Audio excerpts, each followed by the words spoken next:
देव Rawal Malawi, कहीं ना कहीं आपने नाम सुना होगा। और मेरे नहीं आ पाए यहाँ पर भाई संतराम टेकाम जी, हमारे इसी सिंगर टीम में एक मोहन भट्टी जी थे जिनका एक्सीडेंट होने की वजह से वो भी नहीं आ पाए, और शायद वो यहाँ पर रहते तो और मजा आपको आता। और अतुल राजा उइके जी, बहुत सारे साथी है जो नहीं आ पाए मेरे, जो कि यहाँ पर आना था क्योंकि 2-3 का एक्सीडेंट हो चुका है। साथियों, मातृशक्तियों, मैं Dev Rawal Malavi Satpura law college BLLB का छात्र हूँ। यहीं पर मेरे एक साथी कॉलेज से बैठे हुए हैं, धर्मेंद्र पाल भाई, साथ में कॉलेज में पढ़ते हैं। और बहुत सारे युवा साथी है जो हम एक ही उम्र के हैं, लेकिन कहीं ना कहीं मैं अपनी पढ़ाई के साथ साथ बहुत सारे आंदोलन है और बहुत सारे सामाजिक क्रियाएं गतिविधि करता रहता है। जैसे भाई ने अभी गाना के माध्यम से बताया था, जी हाँ, 950 से ज्यादा गाँवों में मेरा टीम काम करता है, जिसमें समथिंग 30,000 से ज्यादा मातृशक्तियां और उसी में 70,000 से ज्यादा युवा साथी मेरे साथ जुड़े हुए हैं। मैं उनका नंबर, कॉन्टेक्ट नंबर अपने कॉपी में ऐड करता जाता हूं। और मेरी ये टीम है वो शिक्षा को लेकर काम करती है। मैं कुछ टॉपिक आपके सामने बताना चाहता हूं। यहाँ मेरे बहुत सारे बच्चे, कुछ युवा साथी बैठे हुए हैं, कुछ छोटे भाई बैठे हुए हैं। हम खासकर फोकस करते हैं कि आप सोचिए, यहाँ पर एक बच्चा बैठा गरीब है, अगर उस बच्चे को, अगर आपका बेटा है या किसी का भी बेटा है, अगर उसको पढ़ा लिखा कर कोई आप IAS IPS अधिकारी या फिर SP DSP फर्स्ट रैंक की जॉब में अगर आप पहुंचाना चाहोगे, तो अगर उस बच्चे को पहुंचाने के लिए कितनी समस्या आएगी, आप उस चीज पे फोकस करिए। मैं आपको इसके माध्यम से बताना चाहता हूं कि वाकई में विकास क्या होता है। वाकई में एक गांव का बच्चा, एक गरीब बच्चा जिसके मम्मी पापा दिन भर मजदूरी करते हैं और शाम को आकर अपने बच्चे की तरफ देखते हैं कि मैं आज दिन भर मजदूरी कर रहा हूं, लेकिन कहीं ना कहीं ये जो मेरा बेटा है, ये मेरी बेटी है, बड़ा होकर कुछ ना कुछ ऐसा काम करेगी, कुछ नौकरी करेगी कि आने वाले समय में मुझे ये मजदूरी ना करने पड़े। कहीं ना कहीं ये उम्मीद हर एक माँ बाप अपने दिमाग में, अपने दिलो दिमाग में पाल के रखता है। लेकिन क्या वजह है कि सभी लोग, बहुत सारे लोग सत्तासीन और सत्ताहीन, सभी लोग बार बार एक डायरेक्ट मारते हैं कि विकास क्या होता है। सही मायने में मैं आपको ये बताना चाहता हूँ, मैं भी आप ही की तरह एक सामान्य वर्ग से हूँ। और विकास जो है, एक गरीब से गरीब बच्चा, गाँव का बच्चा अगर पढ़ लिख कर, जिसके माँ बाप मजदूरी कर रहे हैं, अगर वो बच्चा भी पढ़ लिख कर आपके गांव से अगर कलेक्टर बन जाए, वो होता है असली विकास। असली विकास वो होता है। अब बात ये आती है कि कहाँ समस्या आती है कि हमारे बच्चे आगे क्यों नहीं बढ़ पाते। 2 प्रकार के आज एजुकेशन, शिक्षा के क्षेत्र में मैं काम करता हूँ। मैं आपको बताना चाहूंगा, एक बच्चा सरकारी स्कूल में पढ़ता है और एक बच्चा प्राइवेट स्कूल में पढ़ता है। आप देखिए, Delhi public school, Kodar international school, ऐसे स्कूल में पढ़ के एक बच्चा जो है 12वीं और कॉलेज करता है, फिर कॉम्पिटिशन एग्जाम की तैयारी करता है। और एक बच्चा जो है गांव के सरकारी स्कूल में पढ़ता है, वो भी कॉम्पिटिशन एग्जाम की तैयारी करता है। लेकिन 2 में सरकारी स्कूल के जो बच्चा है उसकी नौकरी बाद में लगती है, लेकिन जो प्राइवेट स्कूल से पढ़ लिख के आगे बढ़ा उसकी नौकरी पहले लगती है। इसका सबसे बड़ा कारण क्या है?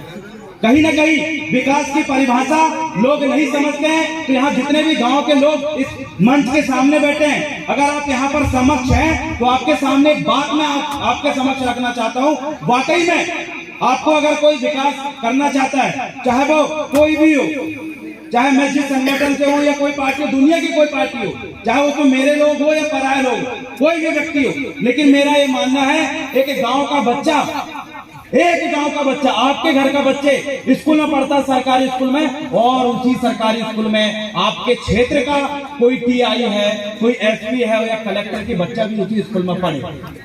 उसी सरकारी स्कूल में एक गरीब मजदूर का बच्चा और उसी सरकारी स्कूल में एक बड़ा से बड़ा कर्मचारी का बच्चा पढ़े। मुझे बताइए, शिक्षा व्यवस्था क्या चाहेगा एक कलेक्टर कि उसका बेटा ऐसा गंदे स्कूल में पढ़े जहाँ टीचर ना आता हो? बिल्कुल नहीं। वाकई में अगर शिक्षा व्यवस्था सुधारना है, आपके क्षेत्र में वोट के नाम पर, किसी भी नाम पर अगर कोई वाकई में आपको बोलता है, तो एक बात दिमाग से समझाइए कि हमें राशन आप फ्री दे रहे हो, हमें मकान फ्री दे रहे हो, चाहे कोई भी। अरे सामने चिल्ला रहे हैं यार। देने की बात करते हो, देते भी हैं, मकान देते हैं, लेकिन क्या वजह है कि हमें वो मुफ्त शिक्षा नहीं देते? क्या वजह है कि हमें, हमारे जो बच्चे हैं, हमारे बच्चों को सही से सही जो रोजगार नहीं मिल पाता, सही से बड़ी पोस्ट नहीं पहुंच पाता? इसकी सबसे बड़ी वजह क्या है? अगर एक सरकारी कर्मचारी अपने बच्चों को सरकारी स्कूल में पढ़ाने लगे तो वाकई में ये जो गरीबी जो स्थिति जो दिखती है हमारे गांव स्तर पे ये कभी नहीं दिखेगी। तो ये आज हम इस मंच के माध्यम से कमिटमेंट लीजिए कि आने वाले समय में जोर शोरों से आवाज उठाइए कि सरकारी कर्मचारी का बच्चा सरकारी स्कूल में पढ़े, तब जाके आप गरीबों के बच्चे बड़े से बड़े स्कूल में और बड़े से बड़े LLB करके जज से लेकर magistrate, supreme court, high court में जाएंगे, डिस्ट्रिक्ट न्यायालय में बैठेंगे। नहीं तो कभी जिंदगी में हमारा सपना कभी साकार नहीं होगा। हमें इस बात को अमल करवाना पड़ेगा। दूसरी चीजें मैं आपको ये भी बता दूं, आदिवासी ST/SC एक्ट बने हुए हैं, अनुसूचित जाति अनुसूचित जनजाति अत्याचार निवारण अधिनियम 1989। छिंदवाड़ा जिले में ST और SC को बहुत लाते जूते पड़ते हैं, और उसके बावजूद भी जब वो थाने के शरण में जाते हैं, जैसे आपने जय भीम मूवी देखा होगा, जय भीम मूवी में एक आदिवासी को इतने बुरे तरीके से पुलिस कस्टडी में मारा जाता है कि उसकी डेथ हो जाती है, उसके बाद उसको ले जाकर फेंक देते हैं। सेम टू सेम घटना रतलाम में एक आदिवासी युवा के साथ घटी, उसको भी वहां पर मार दिया गया और फेंक दिया गया। लेकिन अब बात आती है न्याय की, तो आखिर हम लोगों को न्याय क्यों नहीं मिल पाता? हमें उस मूवी से सीखना पड़ेगा। अगर कोई आदिवासी महिला को, कोई SC समुदाय की महिला को, ST समुदाय के कोई पुरुष को कोई भी व्यक्ति जाति सूचक गाली देता है, अगर हाथ उठाता है, उसके ऊपर एट्रोसिटी एक्ट जो दर्ज होने की जो बात होती है एकदम से नहीं होती। मेरे पास समथिंग 65 से 70 मामले पड़े हैं। रोज लोग आते हैं और कहीं ना कहीं ये बात करते हैं कि साहब हमारी जो FIR थाने में नहीं लिख पाते। कारण क्या है? कारण वही है कि एक वर्ग वो होता है जो पुलिस और थाने में अपनी वजनदारी के दम पर अगर वो लाते जूते भी किसी को मार दे तो पुलिस वाले उसको ऊपर FIR नहीं लिखते। और एक वर्ग वो होता है, ये गरीब वर्ग, ये कूट पीट के अगर पुलिस के सामने जाता है तो उनकी FIR नहीं लिखी जाती। तो इस चीज को अगर बदलना है तो कहीं ना कहीं आपको एक होना पड़ेगा। ग्रामीण स्तर पे आप जिस समाज से हो, जिस समुदाय से हो, अगर आप वाकई न्याय चाहते हो तो अपने सामाजिक स्तर में एकता बनाइए। आप चाहे ST से हो, SC से हो, OBC से हो, अगर आपके समाज में आप बैठने लगे, आप डहरिया हो, आप पाल समाज से हो, आप गौंड समुदाय से हो, आप जो है कोई अदर समुदाय से हो, अगर आपकी समाज की एकता मजबूत है तो वाकई आपके समाज के व्यक्ति के ऊपर कोई अन्याय अत्याचार नहीं करेगा। अगर आपकी समाज कमजोर है तो मैं आपको बता दूं, बहुत सारी नेतागिरी चलेगी, बहुत कुछ चलेंगे और आपको कभी जिंदगी में न्याय नहीं मिल पाएगा। तो उसी क्षेत्र में मैंने 21 दिन जेल में रह आया हूँ। छिंदवाड़ा जेल में 21 दिन का मेरा सफर रहा है। एक पुलिस वाली महिला ने हमारी आदिवासी बेटी को लात मार दी थी, और जब वो FIR लिखवाने के लिए थाने गई तो उसकी FIR नहीं लिखी गई। तो आपको बता दूं, ऐसे मामलों में कोई व्यक्ति सामने नहीं आता। बहुत सारे लोग आए, बोले हम न्याय दिलाएंगे, हम न्याय दिलाएंगे, लेकिन कोई भी न्याय नहीं दिलाया। जब हम लोग आंदोलन करे तो 21 दिन मेरे को छिंदवाड़ा जेल में रखा गया, लेकिन उस समय भी वो जेल में था तो मैं कुछ लोगों की गद्दारी की वजह से था। बहुत सारे साथियों ने गद्दारी किया। तो मैं आपको ये सब क्या बताना चाहता हूँ? मैं इसलिए बताना चाहता हूँ कि आप अगर किसी गांव में हैं तो आप अपने आप को अकेले ना समझे। 1 लाख से ज्यादा युवाओं की टीम आपके साथ है। अगर आपके साथ कहीं पर भी कुछ भी अन्याय होता है तो आप अपने क्षेत्र के तमाम लोगों के पास जाइए, आपको वहां भी न्याय नहीं मिलता है। आप अगर अकेले पड़ गए हैं तो हमारी युवाओं की टीम आपके साथ है, हम आपको न्याय दिलाएंगे, चाहे हमें जेल जाना पड़े, चाहे हमारी जान की कुर्बानी देना पड़े। चाहे तो कोई समुदाय का हो, मैं कोई नेतागिरी व्यक्ति नहीं हूं, मैं किसी पार्टी का व्यक्ति नहीं हूं। मैं एक छात्र संगठन का युवा हूं और सामाजिक क्षेत्र में काम करता हूं। सैकड़ों माताएं बहनें जो छिंदवाड़ा में शोषण होता है तो हम पुलिस विभाग को ये तमाम प्रकार की सूचना दे देकर कई बच्चियों जो आत्महत्या कर रही थी, समथिंग 8 से 10 लड़कियां हैं जो आत्महत्या करने पे मजबूर थी। कहीं ना कहीं उनको किसी व्यक्ति ने शोषण करके उनका वीडियो बना लिया था। आप सोच के देखिए, आपके घर की बेटी, आपके घर की बहन का कोई भी अगर गलत प्रकार से वीडियो बनाता है, कहीं ना कहीं वो आपको बताने से डरती है। समाज में डरती है कि कहीं ना कहीं उसके साथ गलत ना हो जाए। उसके लोग, उसके समाज के लोग को अगर पता चल जाए, उसके मम्मी पापा को पता चल जाएगा तो उनके दिल में क्या बीतेगा। उस कंडीशन में कई सारी बच्चियां हैं जो अपने घर में ये समस्या नहीं बताती है। उस समय हमारे पास बहुत सारी बच्चियों की टीम है जो इस प्रकार के मामले को सुलझाने का काम करते हैं और उनको हिम्मत देने का काम करते हैं, ताकि यही बच्चे हैं जो आगे चल के हमारे इस देश का भविष्य है। यही बच्चे हैं जो कलेक्टर बनेंगे, नेता बनेंगे और बड़े से बड़े पद में जाएंगे। और वाकई में ये गरीब बच्चों का विकास होता है, ये लोगों को बताने का काम करेंगे। हम वही काम कर रहे हैं। अपने अंतिम लाइन रखते हुए मैं ये भी बताना चाहता हूँ, हमने बहुत समय से सुना डिजिटल इंडिया के बारे में। हम उस सपने को साकार करने के लिए हमें ग्रामीण स्तर से आवाज उठाना है।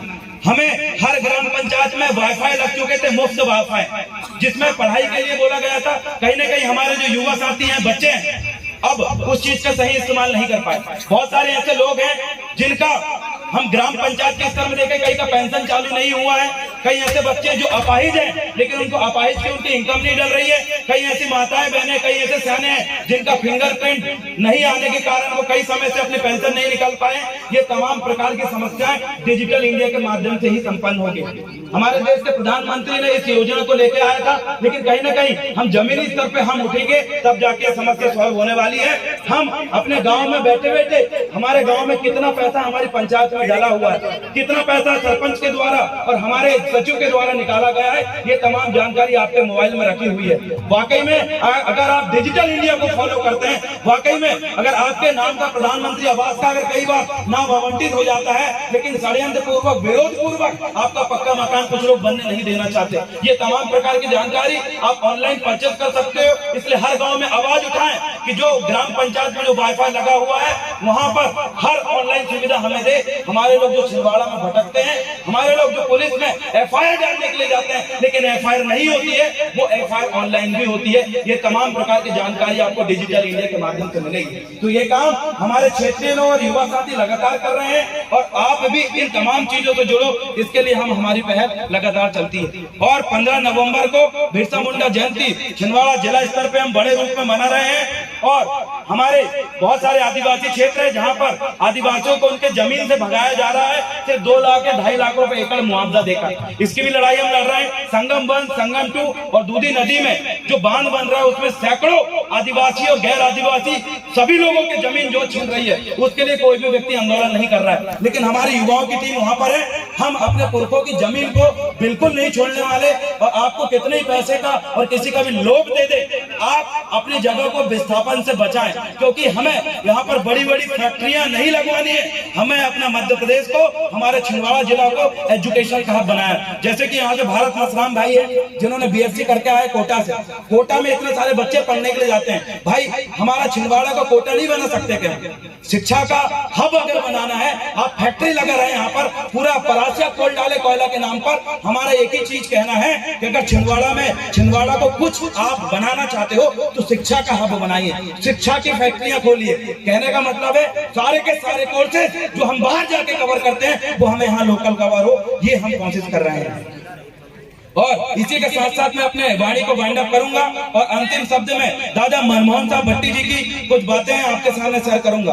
आज पीला गमछा डाल के गुणवाना का कार्यक्रम हम कर रहे हैं, ये हमारा बहुत बड़ा सौभाग्य है। लेकिन जैसे ही हमारे पूजनीय दादा मनमोहन साहब भट्टी जी की डेथ हुई थी, षड्यंत्र पूर्वक हत्या की गई थी, उसके बाद से ही बहुत सारे लोगों ने विरोध करना चालू कर दिए थे कि तुम्हारा पीला गमछा गया, तुम्हारा गुणवाना गया। उन तमाम लोगों को बताना चाहता हूँ, गुणवाना कोई पार्टी का शब्द नहीं है। गुणवाना हमारा भूभाग्य शब्द है, हमारा सामाजिक शब्द है, हमारा सांस्कृतिक शब्द है। ये शब्द कभी खत्म होने वाला नहीं है। इसकी तो लहर अभी शुरू हुई है, इसकी लहर लगातार बढ़ रही है। और इतने कहकर अपने स्थान को मैं विराम दूंगा। सेवा सेवा सेवा जोहार, जय गौरव।